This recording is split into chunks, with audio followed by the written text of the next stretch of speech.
Hello and happy Friday. Now on this sunny morning here in Madison, I just wanted to tell you I'm kind of especially giggly because I just have this weird feeling like I've been here before, or I'm almost telling myself I told you so.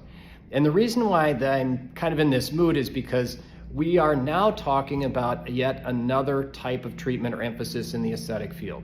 So to put some context to this, historically, we've always talked about treating the face. We talk about neurotoxins, fillers, topical creams, even energy-based devices, chemical peels, lasers, all of the different treatments that we have in mind.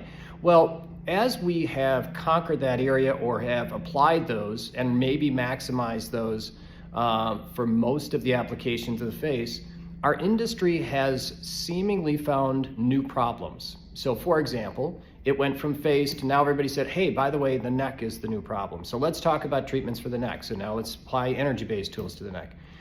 That went from face to neck to chest.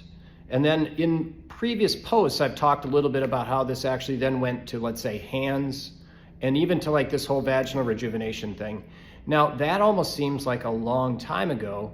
And so now what is happening, and the reason I'm kind of giggly is because Town & Country in October just came out and said, the body is the new face. And so what's happening, Town & Country is now recognizing that there is this new emphasis on body treatments. So let's also explore that a little bit. So what we used to do, for example, was let's say, use topical creams in the face. Well, now we're using them in the body. And even last night, I was just watching a seminar by Dr. Zeno Baji, and we use Zeo Skin Health here. And in his seminar, he went through all of his things, but part of the seminar was still talking about using the Zeo body emulsion as a way to treat and effectively treat concerns that patients have for their body. He's talking about using chemical peels, for example, and roughed up elbows or crusty chin pad or heel pads. So again, the idea of using topical creams now for the body is emphasized. The same is true about energy-based devices. So we talk about using things like radiofrequency microneedling.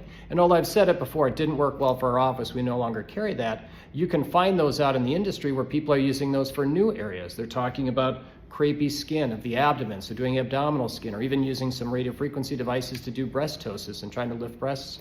And so the idea of applying new tools, or at least emphasizing these tools for body work, is also out there. The same is true even about fillers and soft tissue fillers. For example, again, a separate seminar I saw last night was talking about doing injections of polylactic acid, which is also known as Sculptra, in the soft, crepey skin of the inner arm. We've also seen that for just chest area.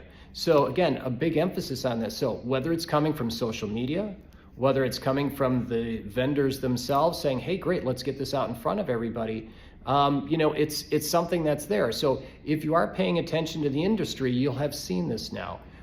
The industry talked very heavily about face applications. Then it became neck. Then it became hands. Then it became vaginal.